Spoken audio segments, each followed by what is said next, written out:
मैं अपने ही घर में छुपा हुआ था, मुझे यह सब कुछ करने की जरूरत क्यों पड़ी थी? यह एक लंबी कहानी है जो मैं आज आप लोगों को सुनाने वाला हूँ। सारा समाज भी मेरी पत्नी के खिलाफ होता तो भी मैं अपनी पत्नी का साथ देता। इतना प्रेम तो था मुझे उससे, लेकिन आज मुझे ऐसा लग रहा था कि जैसे वही गलती करती थी। अगर उसने मेरे जैसे इंसान के साथ धोखा कर लिया तो फिर शादी से पहले कितने के साथ धोखा किया होगा। मेरे दिमाग में इसी तरह की बातें आ रही थी। मैं घर के अंदर ही छुपा हुआ था, उसे यह बात नहीं पता थी। थोड़ी देर के बाद घर में 4 मर्द दाखिल हुए और मेरी पत्नी को कहने लगे कि आज हम जल्दी आ गए हैं तो काम भी जल्दी खत्म होना चाहिए। उसने कहा कि काम तो आप लोगों का है, आप जितनी जल्दी करेंगे उतना ही जल्दी खत्म हो जाएगा। मुझे क्या है, मुझे तो सिर्फ बैठना होता है। यह बातें सुनकर मेरा दिमाग खराब हो रहा था। क्यों आए थे वो 4 लोग मेरे घर में, उनका यहाँ क्या काम था? जबकि मैंने अपनी पत्नी से कहा था कि मेरे घर मेरे अलावा तुम्हारा कोई रिश्तेदार भी ना आए। तो यह 4 मर्द कौन थे और किस काम की बात हो रही थी? थोड़ी देर के बाद वह उनको कमरे में ले गई। यह दूसरा कमरा था। मुझे नहीं पता था कि वह वहां जाएगी, लेकिन उस कमरे से अजीबोगरीब आवाजें आने लगी। अब मुझसे रहा नहीं गया।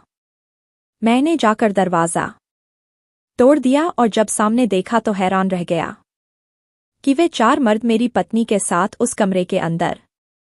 मेरा नाम विश्वास है और मेरी पत्नी का नाम सावित्री था। मैं उसे प्यार से पम्मी कहता था क्योंकि मुझे यह नाम बहुत अच्छा लगता था। हम दोनों ने प्रेम विवाह किया था और यही हमारी गलती थी। हमारे माँ बाप बहुत ही पुराने ख्यालात रखने वाले लोग थे।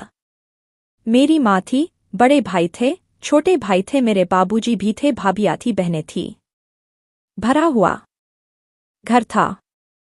जब मैं ऐसे में अपनी पत्नी के साथ अपने घर वालों की मर्जी के बगैर ही विवाह करके आ गया तो उन्होंने हमारा स्वागत गुस्से और नफरत से ही किया। मैं अपनी पत्नी से इतना प्रेम करता था कि कोई उसे जरा सी भी तकलीफ पहुंचाता तो मुझे बहुत गुस्सा आता था। लेकिन जहां प्यार ज्यादा होता है वहां गुस्सा भी ज्यादा होता है। अगर वह कोई छोटी सी भी गलती करती तो मुझे भी बहुत गुस्सा आ जाता था और मैं उससे भी झगड़ा करने लगता था, लेकिन वह कभी बुरा नहीं मानती। वह बहुत ज्यादा सुंदर थी, बहुत ज्यादा खूबसूरत थी। उसकी खूबसूरती देखकर ही तो मैं उसके पीछे पागल हुआ था और अब उसके लिए कुछ भी करने को तैयार था। इस घर में हमारा गुजारा नहीं होने वाला था। मुझे पता था कि मेरे घर वाले उसे कबूल नहीं करेंगे, पर यह नहीं पता था कि वे सारे मिलकर एक तरफ हो जाएंगे और हमारे खिलाफ प्लान बना लेंगे। मुझे इस बात के बारे में बताना चाहिए था। मैं यही सोचता रहता कि यही नफरत है जो हर सास बहू और भाभी जेठानी में होती है। लेकिन मैंने अपनी माँ की बातें सुन ली। उसने कहा कि इतना तंग करूंगी इसे कि यह यहाँ से भाग जाएगी। मेरी पत्नी पर उन लोगों ने बहुत जुल्म किए, लेकिन उसने कभी मुझसे शिकायत नहीं की थी। पर मैंने अपने कानों से सुन लिया था। मैं बड़ा परेशान था। मैंने अपने एक दोस्त से बात की। उसने कहा कि यहाँ करीब ही एक बहुत बड़ा घर है जिनका घर था, मालिक यहाँ पर नहीं है, विदेश चले गए हैं और उस घर में जाने का एक रास्ता है। अगर तुम वहां जाकर रह लो, किसी को पता नहीं चलेगा, अंदर सामान भी पड़ा है। मैंने कहा कि अगर किसी को पता चल गया तो फिर क्या होगा? उसने कहा कि उस घर का रखवाला एक बूढ़ा आदमी है, उसे महीने के कुछ पैसे दे दिया करेंगे तो वह अपनी जुबान नहीं खोलेगा। घर पड़ा पड़ा खंडहर हो रहा है, जिनका था शायद भूल ही गए हैं। तुम वहां पर जाकर रह लो, अपनी पत्नी को अपने घर वालों से बचाओ, नहीं तो उसकी सारी जवानी और खूबसूरती घर में खत्म हो जाएगी। फिर बाद में पछताओगे, ना तुम्हारे काम की ना ही किसी और काम की। जब इंसान प्रेम विवाह कर लेता है तो उसे इस बारे में पता होना चाहिए कि घर वाले कभी भी साथ नहीं देते, अपना ही कोई इंतजाम करना पड़ता है। जब मुझे रहने के लिए मुफ्त में घर मिल रहा था और सामान भी मिल रहा था तो फिर मुझे और क्या चाहिए था? मैंने सोच लिया कि अपने दोस्त की बात जरूर मानूंगा और उस घर में अपनी पत्नी को ले जाऊंगा। पर कहते हैं ना कि मुसीबत कभी अकेली नहीं आती। हम लोगों ने इस घर से निकलने का प्लान तो बना लिया पर हमारे पास कुछ भी नहीं था। सुना था कि उस घर में थोड़ा बहुत सामान है, लेकिन कितना सामान होता? इतना तो नहीं कि घर को चला सके। हमें पैसों की जरूरत थी पर कोई पैसे देने को तैयार नहीं था। मेरी नौकरी भी अभी अभी लगी थी। मैं एक ऐसा नौजवान था जो बस अपनी ही जिंदगी में बिजी था। उसे एक लड़की पसंद आ गई, उसने उससे शादी कर ली और अब उसे हकीकत की दुनिया का सामना करना था। जब मैंने यह बात अपनी पत्नी को बताई तो वह बहुत खुश हुई, लेकिन उसने कहा कि इस तरह हमारे लिए बहुत मुश्किल हो जाएगी। वह कहने लगी कि फिर क्या इनकी दी हुई छत के नीचे बैठे रहे और गालियां खाते रहे। इस तरह की जिल्लत की जिंदगी गुजारने के लिए मैंने तुमसे शादी नहीं की। जिससे मोहब्बत की हो उसे मुसीबत में नहीं डाला करते। मेरी पत्नी ने कहा कि आपने यह बात कहकर मेरा दिल जीत लिया। अब सारी जिंदगी भी आप मुझे मुसीबत में डालें, मुझे कोई फर्क नहीं पड़ेगा। पर मैंने उसे समझाया कि नहीं, जिनसे मोह होती है उन्हें संभाल कर रखते हैं और मैं तुम्हें संभाल कर रखना चाहता हूं। वह भी सिर्फ अपने लिए, इसीलिए अब हम यहां से चले जाएंगे। जब हमने घर वालों को यह बात बताई तो उन लोगों की शक्ल देखने वाली थी। वे तो समझते थे कि यह सारी जिंदगी हम लोगों का नौकर बनकर गुजारेगा, हमारी बातें सुनता रहेगा और हम इनके ऊपर अपना गुस्सा निकालते रहेंगे, लेकिन ऐसा नहीं हुआ। हम लोग उस घर से चले गए तो सर उठाकर निकले। नहीं पता था कि आगे क्या होगा, लेकिन उसके बाद जो हुआ वह काफी अजीब था। मेरे दोस्त ने यह तो बताया ही नहीं कि यह घर तो रहने के काबिल ही नहीं था। यहाँ बहुत सारे कमरे थे, लेकिन कुछ कमरों की छत गिरी हुई थी। इतनी गंदगी थी कि बता नहीं सकता। मेरी बीवी ने कमर कस ली। मैंने कहा कि तुम अकेली कैसे करोगी? उसने कहा कि मैं थोड़ा थोड़ा करके कर लूंगी, क्योंकि मेरा काम ऐसा था कि मुझे छुट्टी भी नहीं मिल सकती थी। मैं जब पहले दिन वापस आया तो मेरी बीवी ने काफी सारा काम कर रखा था। मैं हैरान हो गया कि इतनी जल्दी उसने इतना काम कर लिया। बेचारी बहुत थक गई होगी। धीरे धीरे हमने उस घर को रहने के लायक तो बना लिया, लेकिन हमें कहीं से कर्ज लेना पड़ गया, क्योंकि अब हमें महीने की किस्त देनी होती थी और इस घर के रखवाले बूढ़े को भी कुछ पैसे देने होते थे। इसके अलावा भी 1000 खर्चे थे, यानी कि हम लोग बहुत ज्यादा गरीब हो चुके थे। एक एक पैसे के लिए हिसाब किताब करना पड़ता था। अगर कोई मनचाही चीज खाने का दिल करता था तो नहीं बना सकते थे, नहीं ले सकते थे। मैं बहुत परेशान रहता था।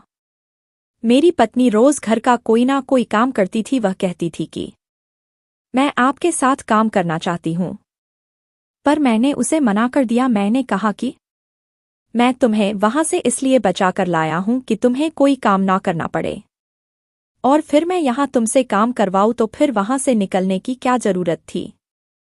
तुम मेरी बात को समझ नहीं रही हो ना। जब ऐसी बात करती थी तो मुझे गुस्सा आ जाता था। मैं उसे रानी की तरह रखना चाहता था, लेकिन वह मुझे राजा बनाना चाहती थी। मैंने उसे समझाया कि अगर तुम खुश रहोगी, ठीक रहोगी तो फिर सब कुछ ठीक रहेगा। मैं भी खुश रहूंगा।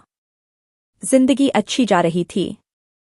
जब एक दिन मैं घर आया तो यह देखकर हैरान रह गया कि मेरी पत्नी के शरीर पर कुछ अजीब तरह की खरोच थी। मैंने उससे पूछा कि यह क्या हुआ तो कहने लगी कि वह काम करते हुए मुझे चोट लगी। मैंने कहा कि ऐसा कौन सा काम किया था तुमने? दोबारा नहीं करना। उसने मुझे ज्यादा कुछ नहीं बताई। मैंने देखा ऐसा तो कोई काम नहीं हुआ था कि मैं कहूं कि कोई नया काम किया था। फिर उसको यह सब कैसे लग गया? लेकिन मैंने इस बात को ज्यादा नहीं सोचा और उसके जख्म पर दवाई लगा दी। पर अब तो यह रोज होने लगा कि मैं जब भी वापस आता हूं उसे कोई ना कोई चोट लगी होती। कभी उसकी उंगली में, कभी उसकी बाजू पर, कभी उसकी गर्दन पर अजीब तरह से निशान होते थे, जो बहुत ही ज्यादा अजीब थे और इंसान को कुछ और सोचने पर मजबूर कर रहे थे। इस घर के बाहर छोटी सी जगह भी थी। मेरी पत्नी ने वहां पर कुछ सब्जियां भी उगा ली। हम लोग वैसे भी 2 लोग से ज्यादा नहीं खाते थे। मेरी पत्नी का वजन भी कम हो गया था और मेरा भी शक्ल बदल गई थी। वह पहले की तरह बहुत ज्यादा सुंदर नहीं लगती थी, बीमार बीमार लगने लगी थी। मैं और ज्यादा मेहनत करता था लेकिन मुझे ज्यादा लोग जानते नहीं थे, इसलिए कोई काम नहीं देता था, बस किसी तरह खींचतान हो रही थी। मेरी पत्नी रोज पतली दाल बनाती थी। आज जब मैं घर आया तो उसने मेरे सामने डोंगा रखा और कहने लगी कि बताओ इसके अंदर क्या है। मैंने कहा कि दाल है। और क्या है? मैंने मुस्कुराकर ही कहा था, जबकि मैं दाल खाने के मूड में बिल्कुल भी नहीं था। लेकिन जब उसने ढक्कन उठाया तो इसमें आलू गोभी थी जो मुझे बहुत ज्यादा पसंद थी। मैंने कहा कि आलू गोभी की सब्जी यह कहाँ से आई? तुम्हारे पास इतने पैसे कहाँ से आए? कैसे बनाई तुमने? मैंने बहुत सारे सवाल कर डाले। उसने कहा कि इतने सारे सवाल करने की जरूरत नहीं है, खाना रखा, ठंडा हो जाएगा। रोज ही हम लोग दाल और थोड़े से चावल खाते थे, आज रोटी सब्जी खाकर बहुत अच्छा लगा। लेकिन रोटी भी कहाँ से आई थी, क्योंकि आटा तो बहुत ज्यादा महंगा था। मैंने उससे पूछा तो उसने कहा कि मेरे पास कुछ पैसे थे, उन्हीं से मैंने जाकर सब्जी और थोड़ा सा आटा ले लिया है, 1 हफ्ते का गुजारा हो जाएगा।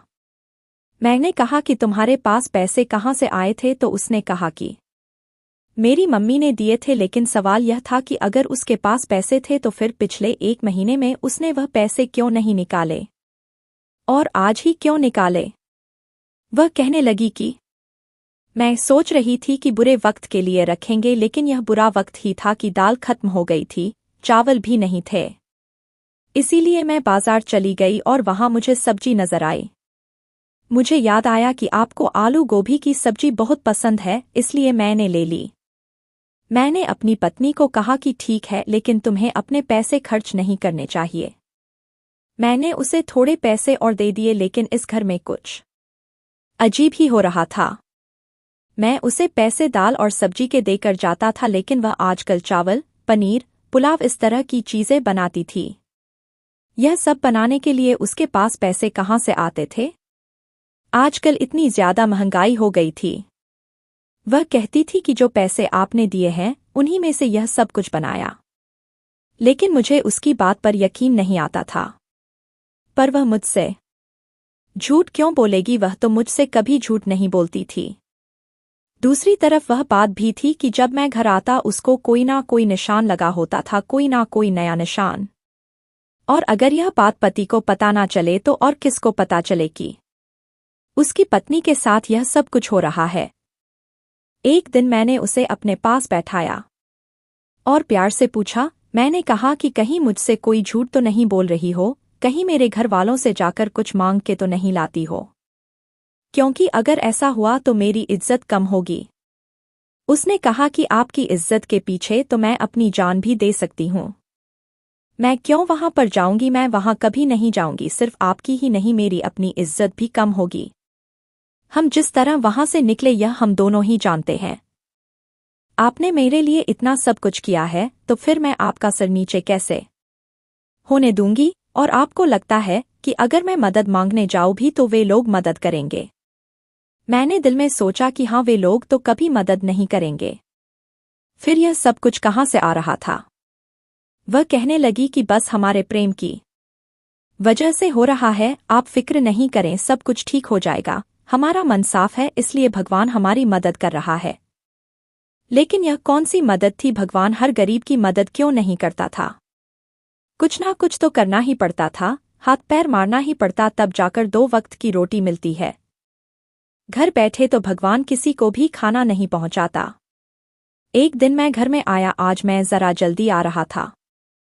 मेरा काम ऐसा था कि मुझे देर से ही छुट्टी होती थी, लेकिन आज हमारा मालिक कहीं चला गया तो सबको जल्दी घर जाने का मौका मिल गया। मैं अपने टाइम से 2 घंटे पहले आया था। अभी घर में पाँव ही रखा था कि दूर से देखा कोई खिड़की से निकल के भागा है। मैंने अपनी आंखों से देखा कोई आदमी था जो मेरे घर की खिड़की से बाहर निकल के मुझे देखकर भाग गया। मैं तो आग बबूला हो गया और मैं उसके पीछे भी भागा, लेकिन वह बहुत तेज था, गायब हो गया। मैं वापस आया तो अपनी पत्नी से पूछा कि अभी घर से कौन निकला है?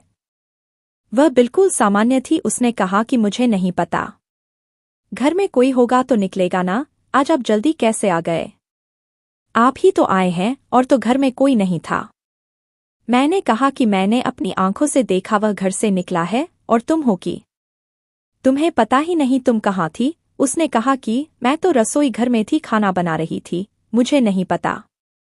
वह बेचारी परेशान हो गई, लेकिन परेशान उसे होना चाहिए था क्योंकि यह कोई छोटी बात तो नहीं थी। मैंने कहा कि मुझे सच बता दो, वह कौन था? क्या तुम्हारा कोई रिश्तेदार था? उसने कहा कि मेरा कोई रिश्तेदार नहीं था, और अगर मेरा कोई रिश्तेदार होता तो उसे इस तरह भागने की क्या जरूरत थी? यह बात भी ठीक थी, वह क्यों भागता? यह बात मेरे दिमाग से नहीं निकल रही थी। मैं बार बार इसी के बारे में सोच रहा था। मैं अपने दिमाग पर जोर दे रहा था कि वह कौन था, कैसा था, मुझे उसे गौर से देखना चाहिए था, मुझे उसकी शक्ल देखनी चाहिए थी। लेकिन उसका मुंह दूसरी तरफ था। वैसे तो मुझे वह कोई जवान लड़का ही लग रहा था, पर मेरे सारे भाई मुझसे बड़े थे और मेरी पत्नी का भी ऐसा कोई जवान भाई नहीं था। और बात रिश्तेदारों की नहीं थी। अगर बात रिश्तेदारों की होती तो उसे भागने की जरूरत नहीं होती।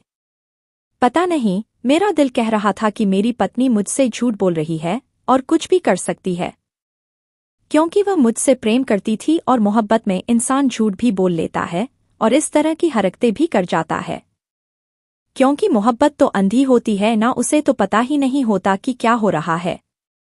मैं जिस जगह काम करता था उन लोगों ने मुझे साइकिल दी हुई थी। मेरा साइकिल पर से बहुत बुरा एक्सीडेंट हो गया। मुझे ज्यादा चोट नहीं लगी, लेकिन साइकिल टूट गई।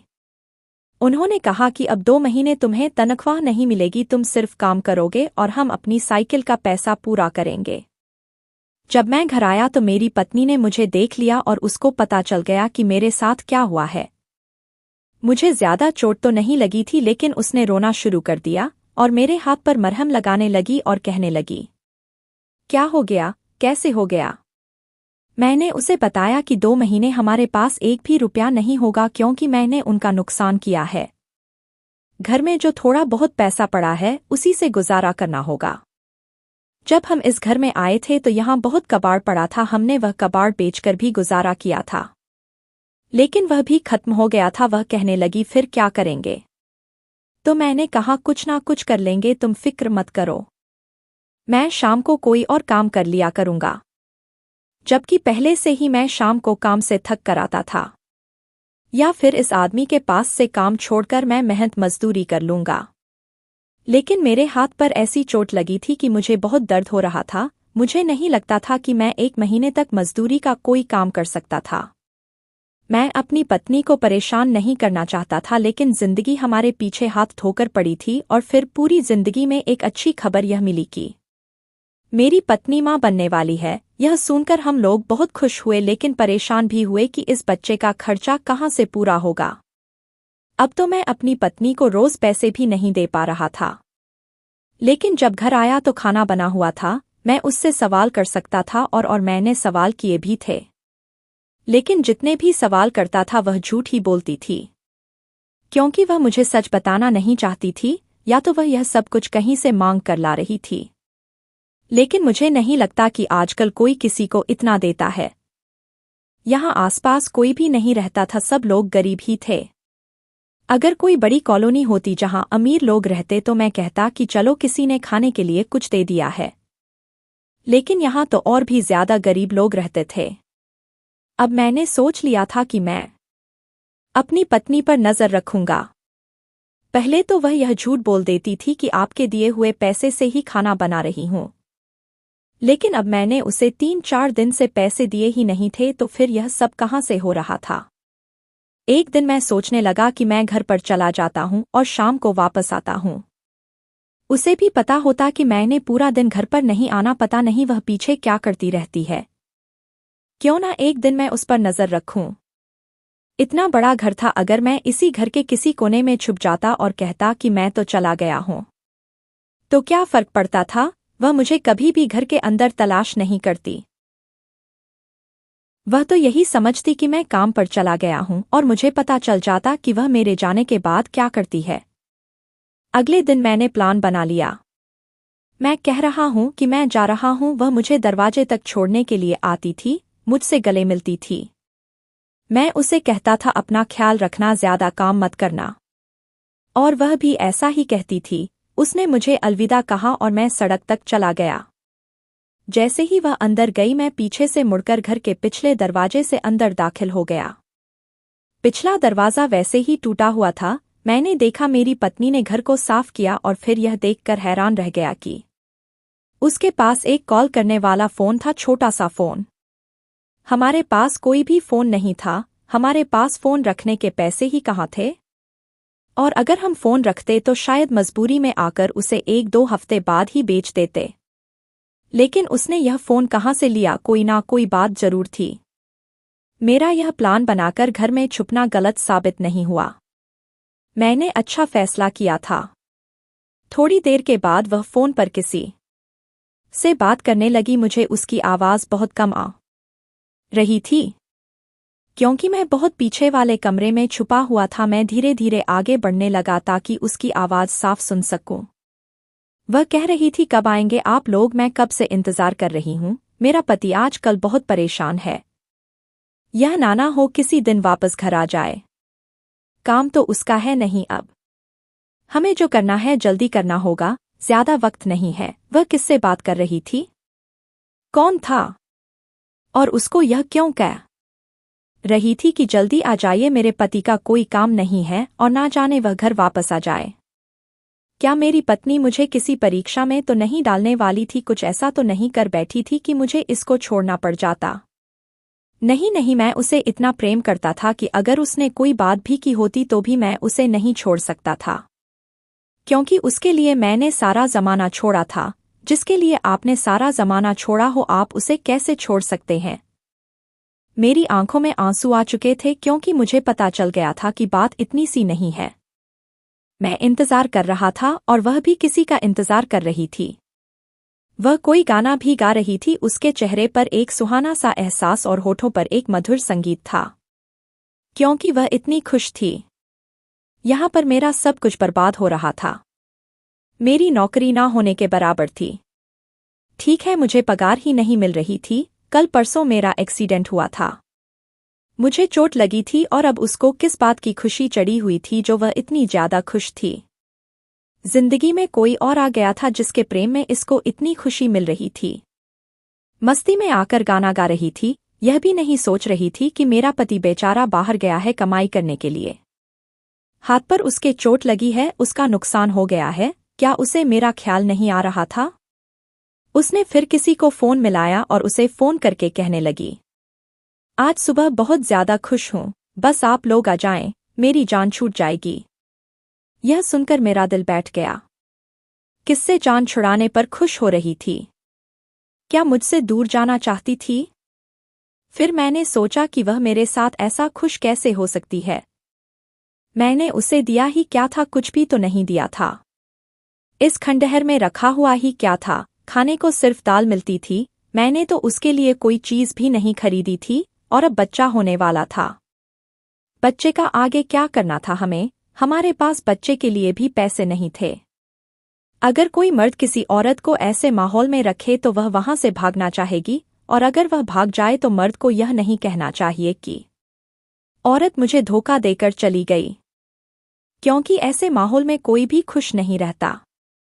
मैं अपने बारे में सोचूं तो मैं भी तो ऐसे माहौल में नहीं रहना चाहता था। क्या किसी का सपना होता है कि मैं रोज सिर्फ दाल खाऊंगी, खंडहर में रहूंगी, बाजार से कोई चीज नहीं खरीदूंगा? नहीं होता। मेरी पत्नी अगर कुछ कर रही थी तो शायद ठीक ही कर रही थी कि मुझसे बहुत तंग आ गई होगी, पर मेरे साथ तो यह बहुत बुरा हो रहा था। मेरा क्या कसूर था? अगर मैं गरीब था तो मैंने तो उसके लिए सब कुछ छोड़ा था। अब मैं यही सब कुछ देख रहा था कि सामने के जो मंजर मैंने देखे, मेरी तो दुनिया ही लुट गई। 4 आदमी घर में दाखिल हुए। मेरी पत्नी ने उनके लिए दरवाज़ा खोला था। वे सब बहुत ज्यादा खुश लग रहे थे। मेरी पत्नी ने कहा, बहुत ज्यादा काम है, जल्दी जल्दी खत्म करना है। बारी बारी आ जाएं आप लोग। अब तो मेरा दिल बैठ गया। वे एक कमरे के अंदर चले गए। वहां से कुछ आवाजें आने लगी। अब वह कमरा मेरी आंखों के सामने तो नहीं था। मैं उसके दरवाजे के पास खड़ा हो गया। अंदर से आवाजें आ रही थी। आदमी कह रहे थे, वाह क्या बात है, क्या बात है। मेरा तो दिमाग खराब हो गया। मैंने दरवाजे को तोड़ना शुरू कर दिया। शायद दरवाज़ा खुला हुआ था, सिर्फ वैसे बंद किया था, उसकी कड़ी नहीं लगी हुई थी। मैंने एक झटके से दरवाजे को धक्का दिया और मैं अंदर जा गिरा।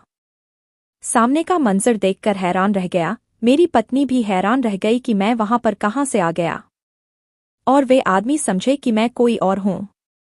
उन्होंने मुझे उठाया और धक्का देकर पूछा कि यह कौन आ गया हमारे घर में, क्योंकि जिस तरह से मैं आया था इस तरह तो कोई चोर ही आता है। मेरी पत्नी ने कहा, अरे छोड़ो छोड़ो, यह मेरा पति है, छोड़ो इसे। उन्होंने मुझे छोड़ा और मुझसे माफी मांगी और कहने लगे, माफ कीजिए भैया, हमें नहीं पता था कि आप दीदी के पति हैं। मैंने कहा, दीदी तुम लोग कौन हो, यहाँ क्या कर रहे हो, और अगर यह तुम्हारी दीदी है तो इस कमरे में क्या कर रहे हो। लेकिन जैसे ही मैंने आसपास देखा, मुझे मेरे सारे सवालों के जवाब मिल गए। मेरी आंखों में आंसू आ गए। मैंने उन सबके सामने अपनी पत्नी को गले लगा लिया और फूट फूट कर रोने लगा। मेरी पत्नी ने कहा, अब क्यों रोते हो, सब कुछ ठीक हो गया है। क्योंकि उस कमरे में जो चीजें पड़ी थी वह बहुत हैरान कर देने वाली थी। अब मुझे समझ आ गया था कि मेरी पत्नी के शरीर पर जख्म क्यों लगते थे, यह लोग यहाँ पर क्यों आए थे और मेरी पत्नी क्या कर रही थी। मैंने आसपास देखा, इस कमरे में बहुत सारे कांच के बर्तन पड़े हुए थे जो चमक रहे थे। इसके अलावा उनके बने हुए कपड़े भी थे और यह सब कुछ बिल्कुल तैयार माल था जो यह लोग यहाँ से लेने के लिए आए थे। इतना माल था कि शायद बहुत सारे पैसे देकर जाते। मेरी पत्नी ने मुझे बताया कि जब हम इस घर में आए तो यह कमरा बंद था और इसके बाहर ताला लगा हुआ था। मैं बहुत डर गई, मुझे ऐसा लगा शायद इस कमरे में कोई आत्मा है। लेकिन फिर मैंने हिम्मत करके इस कमरे को खोला तो यहाँ यह सब सामान पड़ा था। मुझे उनके कपड़े बनाना आता है। मैं दिन रात मेहनत करके वहीं बनाती रही। इन कांच के बर्तनों को भी धोकर साफ करती रही। कभी कभी यही काम करते हुए मुझे चोट लग जाती थी। फिर मैं बाजार गई और वहां पर दुकानदारों से बात की। यह वही दुकानदार है। मैंने उन्हें बताया कि मेरे पास बहुत सारा माल है, यह माल कोई साधारण नहीं है और हाथ से बने हुए कपड़ों की आजकल बहुत डिमांड है। और यह कांच के बर्तन यहाँ क्यों पड़े हैं, कैसे पड़े मुझे नहीं पता, पर मैंने इन्हें सब साफ किया और अब इन सब चीजों का सौदा हो चुका है।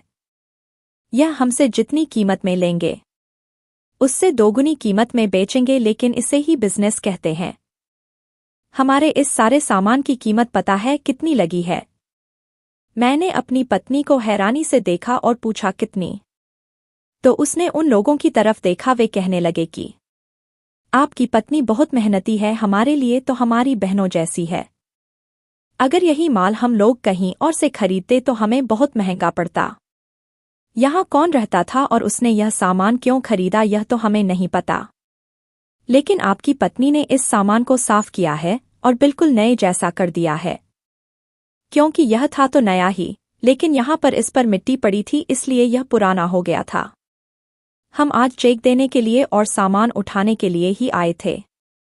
हमने ही आपकी पत्नी को फोन भी लेकर दिया था ताकि वह हमें बता सके कि हम किस समय आए, और मुझे यह सवाल पूछने की जरूरत नहीं थी कि मेरी पत्नी ने मुझे यह सब क्यों नहीं बताया, क्योंकि मुझे पता था कि उसने डर के मारे नहीं बताया था। मैं उसे गुस्सा करता, बातें सुनाता और इस बात पर कभी यकीन भी नहीं करता कि हमें पैसे मिल सकते हैं। मैं उसे कहता कि वह वक्त बर्बाद कर रही है और शायद सही है। काम कभी नहीं करने देता, क्योंकि ऐसा ही होता है कि हम जब किसी चीज के बारे में सोचते हैं तो हमें वह नामुमकिन लगती है। लेकिन कुछ लोगों में इतनी हिम्मत और लगन होती है कि वे काम करके दिखाते हैं। उन लोगों ने सारा सामान अपने ट्रक में भरा। मैंने भी उन लोगों की मदद की और फिर वे मुझे चेक पकड़ाकर चले गए। मुझे तब भी भरोसा नहीं था कि कितने पैसे होंगे। चेक बनाकर दे रहे थे, इसका मतलब यह नहीं कि कोई बहुत बड़ी रकम होगी। हो सकता था कि थोड़े से ही पैसे हो, लेकिन वे चेक बनाकर इसलिए दे रहे थे क्योंकि उनके कारोबार में मामलात में चेक देना बेहतर होता है। जब मैंने अंदर आकर उस चेक की तरफ देखा तो मैं हैरान रह गया। 2.5 लाख का चेक था। मैंने अभी तक अपनी जिंदगी में इतने पैसे ना तो कमाए थे ना देखे थे, और ना ही मेरी पत्नी ने।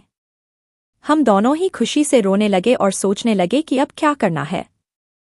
हम लोगों ने उस 2.5 लाख से इसी घर के एक कमरे में बिजनेस शुरू करने के बारे में सोचा। मेरी पत्नी के लिए मैंने बहुत सारा सामान लिया, कुछ औरतों को भी रख लिया जो करीब के गांव से आती थी। और अब सब औरतें बैठकर हाथ से बने हुए कपड़े बनाने लगी। इसके अलावा मैंने जिन लोगों का कर्जा देना था वह भी दे दिया, और मैं अच्छी जगह नौकरी भी करने लगा। मेरी पत्नी घर बैठकर पैसे कमाती थी और मैं भी अच्छी नौकरी कर रहा था। हमारा बेटा जब इस दुनिया में आया तो हमारे पास उसके लिए सब कुछ था। हमने उसके कपड़े पहनने, दूध, हर चीज का इंतजाम पहले से ही कर रखा था। मेरे माँ बाप को जब यह बात पता चली कि हम लोग तो आजकल हजारों में खेल रहे हैं, तो उनको बहुत तकलीफ हुई। उन लोगों ने इस घर के मकान मालिक से शिकायत कर दी। फिर इस घर के मालिक से मेरी बात हुई। उसने कहा कि मेरा घर है, लेकिन पड़ा पड़ा खराब हो रहा था। जब तक घर में कोई रहता नहीं है, घर खराब ही हो जाता है। मैं आपको कुछ पैसे भेजूंगा, इस घर की मरम्मत करवाने का काम शुरू करें, और बेशक यहीं पर रहे। जब मैं वापस आऊंगा तो फिर देखेंगे क्या होता है। लेकिन कुछ साल तक आप लोग इधर ही हैं और आपको किराया देने की भी जरूरत नहीं है। एक तो किसी को यह घर दे दिया और फिर किराया भी नहीं ले रहा है। अब यह बात आपके और मेरे बीच है, मुझे किराया नहीं चाहिए, बस आप लोग मेरे घर का ख्याल रखना। वह कहते हैं ना कि आहिस्ता आहिस्ता सब कुछ ठीक हो गया। सारे काम सीधे हो गए, हमारी दोनों की नौकरियां लग गई। हमारा प्यारा सा बेटा इस दुनिया में आ गया और हमें मुफ्त में रहने के लिए इतना बड़ा घर भी मिल गया, जिसको अब हम मरम्मत करवा के ठीक भी करवा रहे थे। अब वह खंडहर नहीं लगता था बल्कि एक बहुत बड़ा बंगला लगता था। और मेरे घर वाले यह समझते थे कि हमने यह घर खरीद लिया है, तो वे और भी ज्यादा जलते थे। भगवान ने कर्म किया, ऐसी पत्नी अगर किसी को मिले तो उसकी जिंदगी बदल ही जाती है। उसने मेरी मोहब्बत में यह सब कुछ किया और मैंने उसकी मोहब्बत में, और आखिर में तो यही कहूंगा कि मोहब्बत ने सब कुछ ठीक कर दिया। आपको कहानी कैसी लगी कमेंट कर जरूर बताएं। वीडियो को लाइक, शेयर और चैनल को सब्सक्राइब जरूर करें। धन्यवाद दोस्तों।